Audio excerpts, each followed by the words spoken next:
ओम नमो भगवते वासुदेवाय नमः। शान्ताकारं भुजगशयनं पद्मनाभं सुरेशं विश्वाधारं गगनसदृशं मेघवर्णं शुभंगं लक्ष्मीकान्तं कमलनयनं योगिविद्यानगम्यं वन्दे विष्णुं भवभयहरं सर्वलोकैकनाथं नारायणाय सुरमण्डलमण्डनाय नारायणाय सकलास्थितिकारणाय नारायणाय भवभीतिनिवारणाय नारायणाय प्रभवाय नमो नमस्ते। ओम नमो भगवते वासुदेवाय नमः। भाद्र शुक्ल एकादशी युधिष्ठिर उवाचः नवशस्य शीते पक्षे किं नमैकादशी भवेदे को देव को विधिस्तस्याः किं पुण्यं च वदाश्वनः। श्रीकृष्ण उवाचः कथयामि महापुण्यं स्वर्गमोक्षप्रदायिनीं वामन एकादशी राजन् सर्वपापहरां परमः। इमामेव जयन्त्याख्यं प्राहुरेकादशी नृपा तस्य श्रवणमात्रेण सर्वपापक्षयो भवेत्तः। वाजपेय फलं प्रोक्तं नाथ परतरं नृणां पापिनां पापशमनं जयन्ति व्रतमोत्तमं महः। नाथ परतरा राजन् न वै मोक्षमोदा प्रदायिनी एतस्मात् कारणाद् राजन् कर्तव्य गतिमीच्छता वैष्णवैर्मम भक्तैस्तुः मनिजय मत्परायणे नभस्य वामनो यस्तुः पूजितस्ते जगत्त्रयम् पूजितं नात्र सन्देहः स्थेयन्ति हरिसन्निधिं वामनः पूजितायेनः कमलै कमलेक्षणः। नवशस्य शीते पक्षे जयन्तेकादशादिनी तेनार्चित जगत् सर्वं त्रयो देवा सनातनः। एतस्मात् कारणाद् राजन् कर्तव्ये हरिवासर अस्मिन् कृते न कर्तव्यं किंचिदस्ति जगत्त्रयः। अस्यं प्रसुप्तो भगवान् नित्यं परिवर्तनं तस्मादेनं जनाः सर्वे वदन्ति परिवर्तिनीम्। युधिष्ठिरोवाचः शम्ययोऽस्ति महन्मय्यः श्रूयतां तं जनार्दनः कथं सुप्तोषि देवेशः कथं यस्यङ्गवर्तनं किमर्थं देवदेवेशः बलिव्रतास्त्वयासुरा सन्तुष्टाः पृथिवी देवाः किमुर्वन् जनार्दनः को विधि किं व्रतस्यैवः चातुर्मास्यमुपासतं त्वयि सुप्तं जगन्नाथं किं कुर्वन्ति जना प्रभो।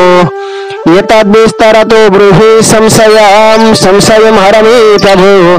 श्रीकृष्ण उवाच श्रूयतं राजशार्दूलः कथं पापहरां परं बलिर्वै दानवः पूर्वमासीत् त्रेतायुगे नृपः अपूजयिष्यमां नित्यं मद्भक्तो मत्परायणः जपस्ते विविधैर्षुक्तैः यजेते मां स नित्यशः द्विजानां पूजतो नित्यं यज्ञकर्म कृताशयः परित्यज्यकृता द्वेषिः देवलोकमजितयेद्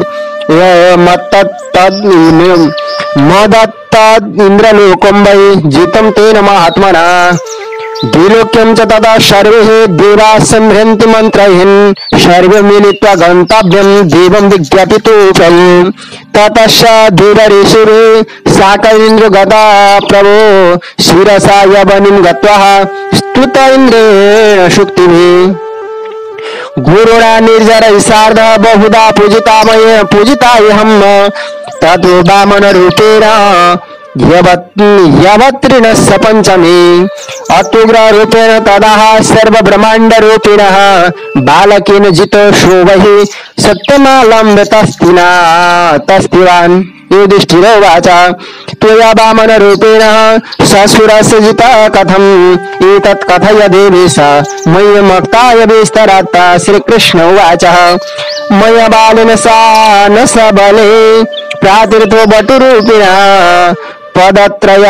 पदत्रयमितां भूमिं देहि मे भुवनत्रयं दत्तं भवति ते राजन्नात्रकार विचारणा इत्युक्तस्तमया राजा दत्त्वा श्रीपदं ध्रुवम् संकल्पमात्र बभ्रेदेः देहस्तद्विक्रमं परं धूर्लोको तु कृतौ पादौ भुवर्लोको तु जानुनि स्वर्लोके तु कटिन्यस्य महर्लोको तदुदरं जनलोके तु हृदयं तपलोके च कण्ठकं सत्यलोकमुखं स्थाप्य उत्तमाङ्गं तयोर्दतः चन्द्रसूर्यग्रहस्यैव भगणो योगसंयुतः सेन्द्राश्चैव तथा देवः नागशेषदया परे स्तुवन्तो वेदसंहृतौ सुप्तस्य विविधैस्तुमामः करे गृहीत्वा तु बलिरे मब्रुवं वचनं तदा एकेन पारिता पृथिवी द्वितीयेन त्रिष्टपदम् तृतीयस्य तु पादस्य स्थाने देहि ममानगा एव मुक्तिमया शोपि मस्तकं दत्तवान् बलि ततो वै मस्तिके एकं पदं दत्तं मया तदा चित्तोरसतलं राजं दानवो मम पूजकः विनयावनतं दृष्ट्वा प्रसन्नोऽस्मि जनार्दनः बलिवसामि सततं सन्निधौ तव मानदः इत्युवाच महाभागं बलिं वैरोचनं ततः नवस्य शुक्लपक्षे तु परिवर्ति निवासरः ममैका तत्र मूर्तिः सह बलिमाश्रित्य तिष्ठति द्वितीय शेषपृष्ठे वहि क्षीराब्दो सागरोत्तमे शुप्यत्येत ऋषिकेशो यवच्चार्यति कीर्तिके तावद्भवति तत्पुण्यं सबृपुण्यतमोत्तमम् एतस्मात् कारणात् राजन् कर्तव्यं च प्रयत्नतः एकादशी महापुण्यं पवित्रा पापहारिणी अस्यं प्रसुप्त भगवान् नित्यं परिवर्तनम् एतस्यं पूजयेत् देवं त्रैलोक्यस्य पितामहं दधिदानं प्रकर्तव्यं रौप्य तण्डुलसंयुतं रात्रजागरणं कृत्वा मुक्तो भवति मानवः एवं या कुरुते राजन् एकादशं व्रतं शुभं सर्वपापहरं सैव